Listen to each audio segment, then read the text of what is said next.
You're watching the number one podcast in the whole entire youth wrestling community, and I'm one of your hosts, Wanzo. And I'm your other host, Jean-Paul Leck. Together we are Rodrick. And welcome to another episode of NXT UK, the best show in WWE, the best professional wrestling show on the earth, because we feel that like every single time they deliver, and yet this episode was not an exception because they gave us a pretty good show, a beautiful, great women's match, what we wanted. We actually received, so we're very, very excited because, Aoife Valkyrie against Meiko Satomura was probably the highlight of this show. More like also information, more matchups that are going to have in the coming weeks. A lot of good things. So, Paul, what do you think about the show? Oh, yeah, this was another amazing episode of NXT UK. Still, it's almost like AJ Styles and Omos. You have Walter on the side of the milk carton. Where is he? Nobody knows who he is. Maybe he has COVID or something. Maybe he's hurt. I don't know what the behind-the-scenes thing are, but we heard from every other champ today, whether they were in there in person or just cutting a promo video package. So that was appreciated. But just really good, solid matchups. You touched on it. The women's match, to me, was the complete, standout match of the show. It should have been the main event.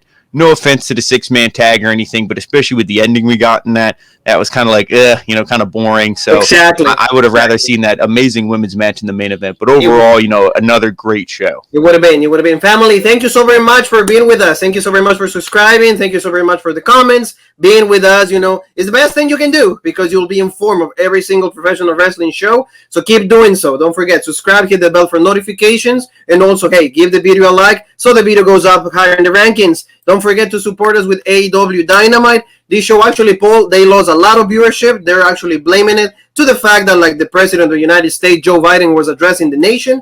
So they actually come out with like 889,000 people. They're saying that for next week, Blood and Guts is going to be a lot more. So we'll see what happens. But we saw the parlay between the Inner Circle and the Pinnacle. Yeah, and can I just say, I don't think a majority of wrestling fans give a shit about what the president says. Not saying I don't or I do or anything, but I don't think I think that's like a bullshit scapegoat excuse. I think it's just because they see that the way these shows are going. But I do agree, I think Blood and Guts will be closer to that million, maybe even break the million because, especially with this match, is definitely going to be, a can't miss match. But, the parlay was, the can't miss and the only real good thing about this show, besides the opening match, Hangman Adam Page versus Bryan Cage. But, go listen to our review and hear us talk about each and every segment. Exactly. You're right. So, family, let's start with NXT UK. A really, again, excellent show. They're a little different with the intro and everything. So, the first match we have, Theo Man going against Rajan. So, this was actually his debut, and then Theo Man is also, brand new in the brand. So, we were, thinking who's going to go over, how are they going to deal with this, how are they going to make it, work, because, Theo Man is still a heel, hasn't lost yet, maybe, 2 matches he's had on NXT UK, and now this guy, brand new, just debuting, so he was, sometimes, or most likely, I should say, when you, debut, you should win. So, what did you think about this match, though? I think it was, to me, one-sided. Most Theo Man, the offense. Raja Rohan had tried, for a little bit to get some offense, to get some spots in. But overall, I think it was just to showcase Theo Man. Oh, yeah, that's what this was, and I think this is a feud. You're maybe going to touch down the line a little bit when some guys get momentum, especially with how this thing ended. But, I thought Rohan looked really good. He's really fast, quick, but he's also strong, and he has that intensity. Of course, in the beginning, you cut the promo, oh, this is my dream. It's everybody's dream to be here and everything. But I'm never going to drop out. Yeah, but when the match started, he showed the intensity and the quickness and the athleticism and all that. So this guy's really good. He, for his size, he's really quick and, stuff as well. They said he was trained by Lance Archer, so he's legit. And Lance Storm, excuse me, not Lance Archer. Lance Storm, yeah, there we go. Yeah, AEW, so you get that out of here. Now, Lance Storm, he was trained by, so he's legit. But, this was a really good showing for Theo Man, too, just like you said, to establish him, because we said this brand needs heels. It needs heels that are, really dominant, not just joke heels in the mid-card or anything like that lose, because, as we saw in the main event, heels can never go over. That's just, I guess, a modern thing in wrestling, unless you're the almighty Bobby Lashley. I guess Tony's also booking, Well, if he is, he can book like this on his show. But, this was a good opening match. I think it really made, like I said, established Theo Man. And I like the ending, too. He's in the crossface, and he has him hold, and he's like, Rohan's not tapping, and he's just, has it. And then you hear a snap. And See, the way that it actually would have been, that would have been his neck, but they acted like it was his, because obviously if he snaps it was a shoulder. neck, Yeah. if he snaps somebody's neck, they're gonna die. So it's like, oh, they did it that his shoulder popped out of the socket, and the ref throws up the X, calls the match. So it wasn't. So technically, Rohan didn't, submit, and he didn't get pinned in his first match. It was a ref stoppage. So the victory still goes to Tio Man, which is good, but it also kind of protects Rohan a little bit. So I actually like the way that this match played out, and like you saw, he was taunting him and yelling at him. I wasn't sure exactly what he said. His accent was a little hard to hear, when he was yelling at him. German. Yeah, I know he was talking in German too, but this was good, I thought, for an opening. Well, yeah, it was good, and also like you said, like he's just gonna have another opportunity. You can see that in Tio Man when he actually spoke English. He said, I'm gonna still looking. I'm gonna still be dominant, so that's why you see in the picture he has right there. I'm looking, and I think his thing is like he always has his eye on everybody or his eye on something. So I like that. Yeah, no, good opening. That's Naito. Isn't that Naito who does that with the eye? Oh, Naito is also. Yeah. But Naito is more like a microscope. Yeah, and then his guys at least have my eye. But yeah, it's true. Like Destino. Yeah. One day, we will expand, to New Japan when he's actually a little better. But the time for another talk on this. Sid Scala is going to be talking to the longest women's champion on all WWE, and that's Kaylee Ray. So he's actually gets her out of the ring, and he's like, "Hey, Sid, legit intro for me, really cool." But it's like, what do you really have for here? What do you have for me here? Why do you make me come out? Because you don't really like me. You put Meiko Satomura for me, Piper Niven, Toni Storm, all of them, Ginny, all of them done. I did everything I could through. So what is it? So he announced a gauntlet match to become the number one contender for the women's title. So what did you think about this? We get to see right there Ginny, we get to see our witch, Isla Dawn, Zaya Brookside, Dani Luna, and also Emilia McKenzie. So I was a little bit disappointed just because, I thought that Meiko Satomura and Aoife Valkyrie was going to be a number one contender. And, to see these girls, they're good. Are they worth to be number one contender? I want to say maybe not yet. Just not yet. And at first I was like, what? There's no real star power in this. No offense to any of these women. I think, that all of them are good in their own ways, but none of them are on the level, like you said, of the Meiko Satomura or the Aoife Valkyrie, who we saw in a singles match tonight. But I think, the one all the way on the right there, Emilia McKenzie, I think she's going to win this because they always say, how good she is. They're really hyping her up. She's like the student, the protege right now of Meiko Satomura. Spoiler, Meiko Satomura won this, match later on in the show. So then maybe she'll be out there with her. Kaylee Ray will beat Emilia McKenzie, and then maybe she'll beat her up after the match too. Meiko will come in and make the save. There'll be another stare down, and then that will lead to that rematch. You could do something like that because I don't think any of these women, any of these 5 women, again, no offense, I don't think any of them are going to dethrone Kaylee Ray. So, but I still think it'll be a good match. And this is showcasing maybe some of the women because, Sid Scala even said it. This women's division is loaded. So this is showcasing some of the women who maybe wouldn't get that, pedestal because we don't really see Zaya Brookside that much. We don't really see Dani Luna that much. So it's this is a good showing for all these women. So I am excited for it. And this is, I think, the first time they're really doing a gauntlet match. Yes. On NXT UK. So that's also exciting. It's not like other shows where they give you a gauntlet match once a month or every other week or something like that. So this is good. RAW, Smackdown, they do that. Like you said, let's ask Isla Dawn how you feel about your chances of winning this match. She knows. Yeah, that makeup was a little bit. I was like, I don't know about that, but it fits the character. Hurry, but she says, "Hey, I got my chance. Don't worry, I'm gonna try." Don't just say Emilia Jean Paul. Yeah, give me a chance. And I'm the White Witch. Come on, give me a chance here. So we'll see what happens, but good stuff.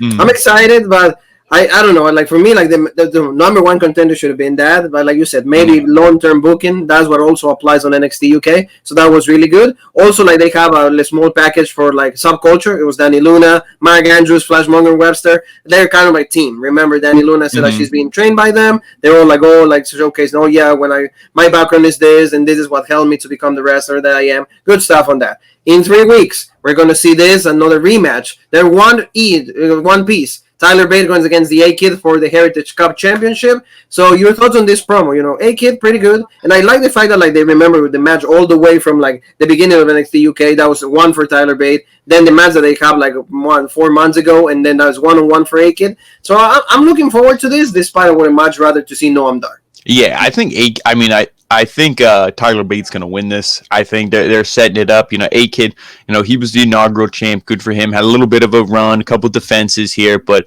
I think they're setting it up for Tyler Bate. And maybe if he doesn't win, then that is, to me, the time to turn him heel. Because we saw his Moustache Mountain partner, Trent Seven. I don't think he'll be turning heel with the program he's going to be going into. But I'm excited for this match. Both these guys are real talented. Like I said, Noam Dar, it would have been good. But if you're going to give the belt to, or the cup, rather to Trent, Tyler Bate, then I think, you have a story going on here too. And like you said, it's all, you go back, the long-term booking, which I love. They're 1-1. This is the rubber match, like Nigel said. Who's going to prove that they're the better man? So I'm looking forward to this. And another thing I'm looking forward to as well, we saw Dragunov. He was sitting backstage and they're like, so, with your anger issues, what's going on? And before he can even speak, we see Dave Mastiff come up. He's like, oh, hey, he's like, I hear you've been getting pissed and you're having some anger issues. You know what, mate? Me too. So how about in the spirit of competition, you and I beat that anger out of each other? And then Dragunov is like, yeah, sounds good. I accept. So then we're going to see that match. And I think this is going to be really good. These two guys are going to beat the hell out of each other. And it's going to be, just great to see. And hopefully Dragunov, hopefully at some point he gets a chop to the back of the neck. He goes Super Saiyan and he beats him up. They keep playing that storyline. Or maybe he gets a chop in the top of the head, because all that gel that he uses is going to just slide. Like you see in the picture right there, the gel. Mastiff has a lot of gel too. So we'll see maybe if the gel also plays any factor in the match. Really, really good stuff. I'm really looking. Hopefully, Dragunov, not Dragon Ball, Dragunov is going to go and keep doing the thing, because like you said, I think that Walter is the end being, it's going to be the end goal for Dragunov. So we'll see what happens on that. Now let's talk about this to the meat and potatoes, like you said, maybe a little bit sooner than normal. But you know what? This match stole the show for me. We were looking forward for this, and this is how you make somebody a fan of something. Why? Because Aoife Valkyrie, Meiko Satomura, they gave us an absolutely great match. I will go ahead and saying to every single one of you, this match was so much better than Sasha Banks and Bianca Belair. So please go watch this. If you want to see legit, serious wrestling, this too stole the show. Yeah, and I mean, a lot of people, they love that match at WrestleMania because of, the emotion and the story and everything. But if you don't care about that so much and you just want to see wrestling, legit, no wasted motion, no showboating, no nothing, just everything in the match makes sense, you watch this match because it was good. These women, they start out with the headlocks. They're feeling each other, like the test of strength, all this. You got to feel each other out. And, that's how wrestling match should be. Then they started kicking it into high gear, Meiko with the kicks, and those kicks, I don't want to take a kick from either of these two women when you hear these kicks land. It's not like on Raw and SmackDown and they kick and it's like, huh? They were laying in these kicks and these forearm strikes and submissions, all this, everything was great. And like I said, no wasted motion. They don't hit a move and then throw out their arms and taunt the non-existent crowd and everything. No, it's you hit a move, you make the cover. You hit a move, you go into another move. You go into a submission, you go into a hold, whatever, This was great. This was fantastic. And just, the sequences at the end when, like Valkyrie, she has it was almost like a full Nelson kind of, but she had it was with her legs instead. She was holding the arms. Meiko didn't tap out, got to the ropes. She had Valkyrie in almost like a figure four, but she was sitting up instead of laying down. And then Valkyrie got to the ropes and, all this stuff going for her finisher. Like a power bomb for a near fall. The power bomb, the enziguri. And she took her to the outside, did the big dive and everything. This was good. And see, there was one big dive. It wasn't like, matches where they dive. No, one big dive and everything. She goes for her finisher. I forget what they call it. Almost just like a leg drop. The Kona Pataya. So she misses that. And then, she hits the big kicks. And I love just at the end where she hit the kicks to the back of the head, the kicks to the chest, and Valkyrie pops up screaming. But you can just tell that's just emotion. She was physically done. You could tell okay, Meiko's going to win this. Scorpio rising 1, 2, 3 and legit match. And you got to love when it was over the show of respect between the two of them. It's not like Meiko was like, oh, you're a badass. And then Valkyrie, attacked her. No, both even when they started, remember, they went went down and all of that. Valkyrie even bowed to her. Yes. And what do we say? Valkyrie was undefeated. So this loss is like I can breathe now. I lost, whatever. It's over. It's in the past. Now I can just focus on what's important instead of focusing on my undefeated streak. So. Yes. It's, for me, I'm just a little disappointed. I wanted Valkyrie to go over. I wanted, just because Eva just had a really great match, the streak and everything. But like you said, is a burden to have that because and every I would single say match, if I would, you know, I you would can lose. yeah, I would agree with you if Meiko didn't come in and then almost immediately lose to Kaylee Ray. Like if Meiko was undefeated as well, then I wouldn't have minded so much. But like when she lost to Kaylee Ray, I think you really got to now portray her legit because of how much they do portray her legit. Oh, she's the final boss. She inspired generations of women in Japan. Asuka looked up to her. All these women. So, like I said, the final boss, the greatest in the world, you got to portray her like that. And also, because you and I both love music, I think these two women have the best themes out of, like, any women. I love music. I love My both Own their Destiny. themes. That's the name of the theme song. Goes like listen it out. Forever who had Xfinity. He's already Spotify's free for you guys. I give you the plug. So there you go. Like a great song, like you said. And Eva is just like good, like rock, potent. I like that. Like you said, it was really great match. Like you said, the streak is finally over. She can breathe. Hopefully she's the one that becomes number one contender. She needs to do that because out of like all the women, there's three, like you said, that like actually like in that main event level that they can go anywhere and still be main event. And that's Eva, that's Meiko, and that's Kaylee Ray. Yeah, Even exactly. Piper Niven is not at that level yet. No, Piper, I would say she was there at one point. She could have had a short title reign, but then, losing. Now, being friends with Jack Stars and all that. Now that storyline, I think she's kind of was up here and then kind of dropped down a little bit. Yes, exactly. So, like, but what did you think, Meiko? It was difficult. She said, like, right there, like she's really tired. Like, look at that.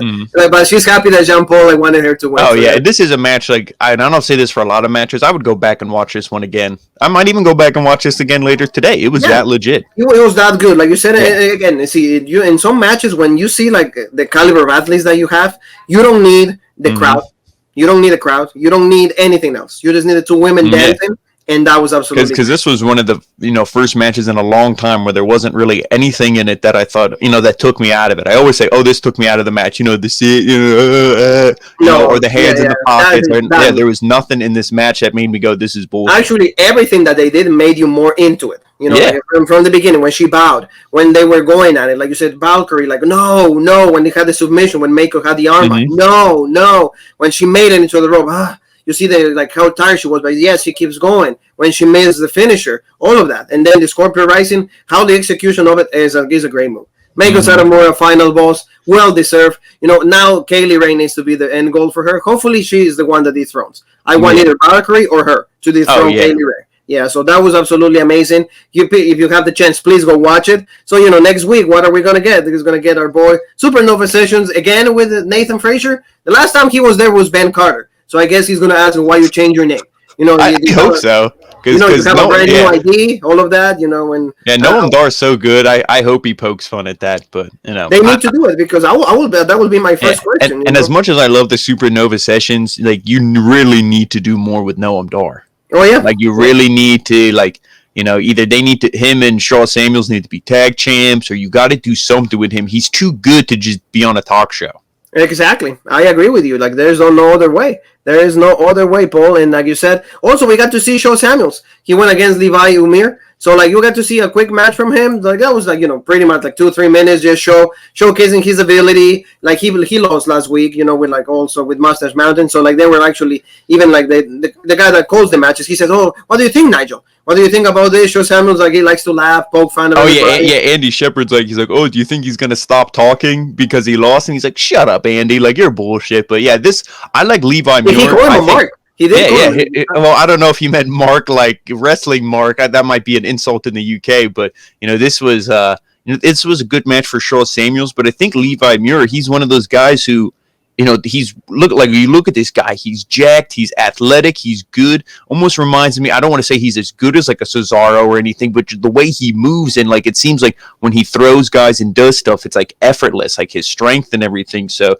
I think there's also. All these guys have legit teams over here in NXT UK, but I do think there's a future for Levi Muir. But that's a future maybe, next year. He's one of those guys like the Jack Stars and all that where it's like his time will come at some point. But, Shaw Samuels, he needed the win. He got the good win here. He raked the eyes at the end and it was like, and then he did like the spine buster. So it was a good win to establish him. But we also need to see that with what I just said with our boy Noam Dar. You know, we need to see those kind of wins for him. Give him like a 5-minute match, really establish himself.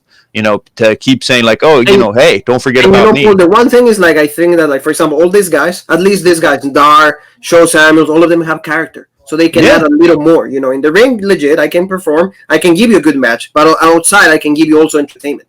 And, you know, not because it's, you know, we won the entertainment. It's not based on that. It's just like, I can give you a little extra. Exactly. And speaking of entertainment and character, you know, then we saw Trent Seven as well. He's walking, you know, everybody's like, "Wee, Trent Seven, we love you." And then they're just like, you know, oh, you know, how does it feel that you inspired so many people by, you know, your weight loss and getting back into shape and proving that you're still one of the best here in NXT UK? And he said how he's a founding father and, you know, of this brand. And if he can inspire 2 or 3 people even, you know, he feels like he's doing his job. And then, like you said, Sam Gradwell came up and he's like, you know, you're bullshit because I signed the same contract for the same money on the same day as you, and nobody gives me any respect. Nobody calls me a founding father, but everybody loves and worships you just because you lost a few measly pounds. I came back from a career-ending injury, and you know, but nobody gives a damn about me. So, you know, they're going to have a match, you know, and this was, you know, I'm looking forward to this match because, like we said, where does Trent Seven go? What are you going to do with him?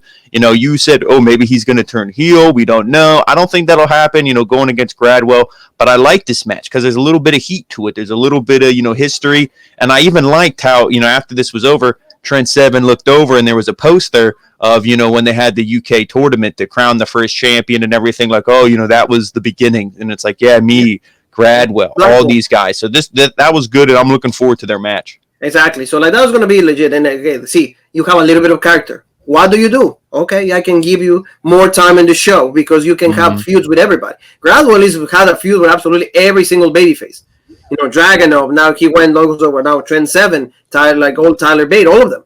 All of them are being with him. So, like, you see that, like, he's also, like, so easy to work with. So, that's great stuff on that. So, like, we're going to see that. So, now let's go to the main event, Paul. And this was going to be the brand new Primate, Eddie Dennis, and T-Bone. They have a new name. Now they Symbiosis. Symbiosis. And we saw, like, a promo from them, you know, explaining the name and everything. I don't mind the name change. You know, they change names so much on the show. You know, it's whatever. But, no, it's better than, like, the Hunt or the new Hunt because it's like, you know, you added new members. Things are changing in the group. And I like this. And I thought, okay, new name for the group. You know, they showed a promo really establishing them. You know, they're going to win this, right? They have to win it, you know, to get them over. What did we say about, like, heel groups, like the Pinnacle and all this stuff? Like, when a heel group forms, you know, you really got to establish them. They got to beat the, you know, already established babyface team, right? Yes. Right? Well, no, that didn't happen here. But that didn't happen here. So that kind of, like, again, buries the name, buries the guys, you know, and, like, buries Eddie Dennis. I mean, he's a great heel, but at the end, you said if he doesn't win, it's not believable. I'm sorry, but that's the easiest way to put it, right? Yeah, especially because this wasn't like anything, at least, you know, it wasn't like, oh, some kind of crazy finish or anything. You know, they isolated Joe Coffey in the beginning. He couldn't make the tags. The heels were making frequent tags, keeping him in their corner. Eventually, you know, he tags in Wolfgang, and then the match kind of becomes like a normal, you know, 6-man tag match. Everybody's coming in. I thought, you know, T-Bone looked good. Primate looked good. Eddie Dennis looked good. They, like, you know, every time I see him wrestle, I think the same thing commentary says. You see this guy, he's tall, he's skinny. You don't think he's going to be that strong, but the way he picks up guys and throws them and moves them, you know, he's very deceiving with his strength because of how, you know, skinny and tall he is. But, you know, the guy can still go. And, you know, this was a really good match. But like I said, at the end, you know, all hell breaks loose. Everything's, you know, kind of going up crazy. And then you see Coffey, Glasgow send off onto Primate. Then he heads best for the bells. You know, nobody. And then I'm like, oh, they'll come in, they'll break the pin. And then, you know, the heels will win. No, Gallus wins. And it's like, okay, is, you know, like what's going to, now is Gallus, you know, what's going to go on here? I mean, I think he's, you know, Coffey's going to move on to Rampage Brown because that match is still on the table. We didn't forget about that because, you know, when it comes to this show, I don't forget anything because of how good it is. But, you know, this is, you know, a match that I want to see moving on, you know, for Coffey. But it's like, you know, what do you do with Symbiosis? You know, they just formed, you know, there's no other really babyface group that, what are they going to go against? Subculture? Are they going to beat up Danny Luna? You know what I mean? Like, who are they? Well, that's the There's no other trios group. It kind of like doesn't give you any more things for them to do. Absolutely right. There was no symbiosis with them, with each other. Exactly. And that's why they lost. So, like, unfortunately, and like, and because of that, I mean, it wasn't a bad match, but the ending, it's like, you know, to me, I would have rather seen a women's match. in the main event. Yeah, exactly. Like, yeah, because this to me is like, it's more of the same. Like, I agree with you, but like, I think that like Aoife Valkyrie's like streak, it should have been like the key element for this show. It should have been, hey, the streak was over. Meiko Satomura, besides being the final boss, now he actually broke the streak of Aoife Valkyrie. So like all of those things, I think to me should have been more important than just this. Because like I said, it's a brand new name, but again, they lose. So, yeah, like, what do you do when you lose, right? You go to the back of the line. And unfortunately for like all these guys, that's what happens. So we get like we said, everybody on the show legit theme. I love Gallus's theme. Oh yeah, too. but I love Gallus, but can they actually put over like a new team? Like, hey guys, we're gonna give you the rub, hey, and or by all everything points out like number one contenders, like they're gonna have the rematch with Pretty Deadly. We got to hear from them. Also, like they were saying, oh yeah, we're doing interviews, everything. So like they're the perfect tag, to like have all these media over them. So, like, like they have the personalities, they have the character, they're loving it, good stuff for them. Hopefully we get to see him having a match soon. Also, like, Kenny Williams and also Amir Jordan. So they keep, like, that, the feud going. Like, let's mention that, too, because that was a great promo.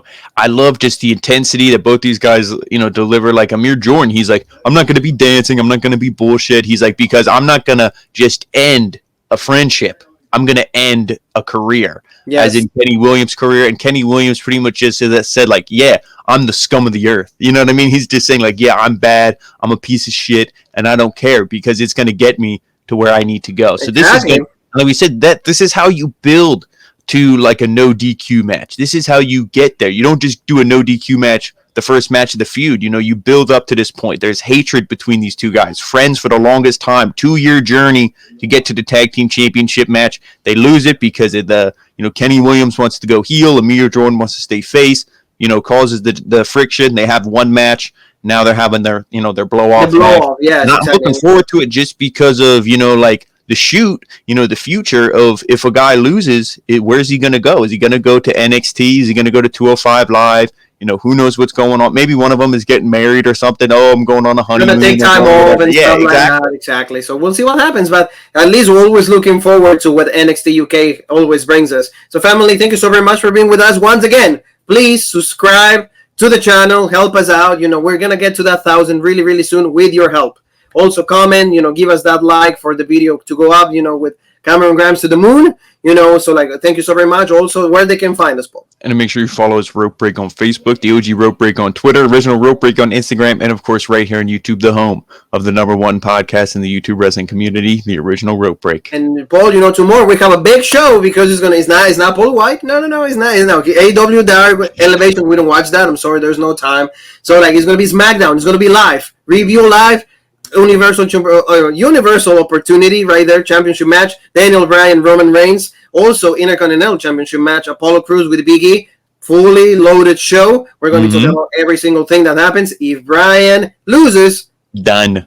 Bye-bye. See ya. Sayonara and all of that. For Meiko, there you go. Girl, we are really happy that you won. The family, thank you so very much. Be with us tomorrow, live, 20 minutes after the show is over. Everything that happens on SmackDown. You and me have one more thing that is left to say, and that is...